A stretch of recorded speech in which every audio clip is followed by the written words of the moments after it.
there is obviously a strong creative element, but there are techniques that you learn. I mean, here's a good example. This is going back to the sort of heyday of sort of direct mail copywriting and advertising in the 30s and 40s. There was an English language school in New York, and they put together an advertisement which went on the New York subway, and the headline read, "Do you make mistakes in English?" And then this was followed by the body copy about how people should come to the English language school to learn English. At this time, New York had a vast immigrant population of people from all over Europe who didn't have English as a first language. So it was big business. The ad bombed. It didn't get the desired effect. Went back to the copywriter, and they said, "You've got to do something about this." He changed one word in the entire advertisement. Then that became a control ad for the next decade. And the word was, "Do you make these mistakes in English?" The headline immediately dragged the reader into the body copy. What are these mistakes? They wanted to find out what they were and whether they were making them. There's no point in just presuming that something is going to work. Split test is a classic copywriting technique.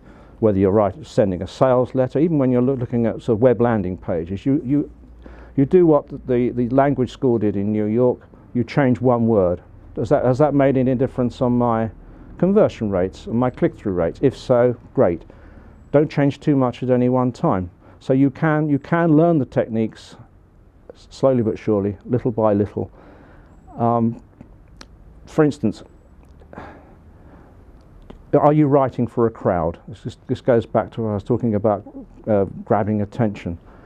Whenever you write for one person only. It's like your best friend. You're talking to them in the pub.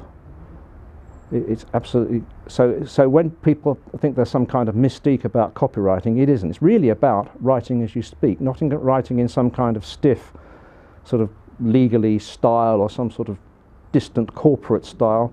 Corporate speak does have its place on, say, a sort of some sort of corporate websites, but I'm talking here, when I'm talking about copywriting, I'm talking about selling something. And even now, to this day, in this day and age, some people still find sales a dirty word, but ultimately all copywriting is selling something.